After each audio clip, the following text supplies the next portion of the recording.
বাংলাদেশের জনপ্রিয় মডেল ও অভিনেতা আফরান নিশো, যিনি 2003 সালে একটি টেলিভিশন বিজ্ঞাপনে মডেল হিসেবে মিডিয়া অঙ্গনে কর্মজীবন শুরু করেন।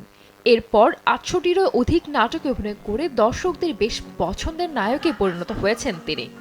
গত বছর রায়হান রাফি পরিচালিত সুড়ঙ্গ সিনেমা দিয়ে বড় পর্দায় অভিষেক হয় তার।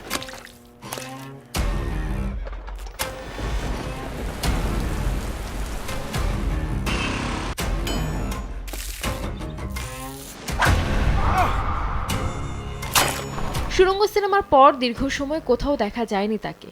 অবশেষে লম্বা বিরতির পর আবারও ফিরলেন আফরান নিশো। গত রোববার 8 ডিসেম্বর জন্মদিন ছিল এই অভিনেতার, আর এই দিনেই ভক্তদের দিলেন এক সুখবর। রোববার সন্ধ্যায় এক ভিডিও বার্তায় নিশো তার নতুন সিনেমা দাগের ঘোষণা দিয়ে বলেন, কি এতদিন নাকি অনেক খুঁজতেছিলা, এত সহজে খুঁজে পাইলে কি দাগি হয়? এই সিনেমায় আবারও নিশোর সঙ্গে জুটি বেঁধে আসছেন সুড়ঙ্গ খ্যাত অভিনেত্রী তমা মির্জা। আরও থাকবেন সুনেরা বিনতে কামাল।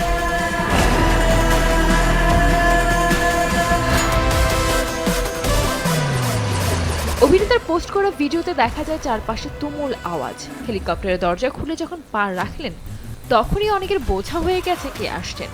চোখ জোড়ার ঢাকা কালো চশমায়, আর যখন ঝুঁটি বাঁধা চুল সামনে এলো, ততক্ষণে সবাই নিশ্চিত হয়ে গেছেন তার ব্যাপারে।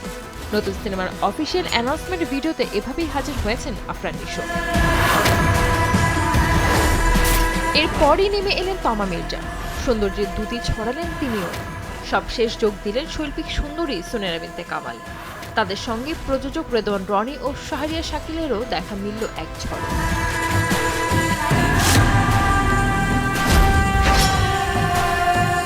নিশো যখন নতুন সিনেমার ঘোষণা দিচ্ছেন, তখন তার পাশেই ছিলেন তমা মির্জা, সুনেরা বিনতে কামাল ও পরিচালক শিহাব শাহীন। এ সময় ভক্তদের স্মরণ করিয়ে অভিনেতা জানান, ক্যালেন্ডারে দাগটা রাখো, এই দাগের সঙ্গে দেখা হবে ঈদে। এভাবেই নতুন সিনেমা দাগের খবর দিলেন নিশো। এত সহজে খুঁজে পেলে কি দাগি হয়? ক্যালেন্ডারে দাগ কেটে রাখো, এই দাগির সাথে দেখা হবে ঈদে। সিনেমার অন্যতম প্রযোজক চরকির প্রধান নির্বাহী কর্মকর্তা রেদওয়ান রনি বলেন, এতটুকু বলতে পারি, দাগের গল্প অসাধারণ। শিহাব শাহীন একজন পরীক্ষিত নির্মাতা, সব মিলিয়ে কাজটি নতুন একটা স্ট্যান্ডার্ড সেট করবে বলে আমি আশাবাদী। দাগের সিনেমায় দর্শকরা সেই চেষ্টা দেখতে পারবেন। একটা কথা মনে রাখবা, তোমাদের সাথে দেখা হবে সিনেমা হলে। ক্লিয়ার? সঞ্জিত আক্তার, দেশ টিভি।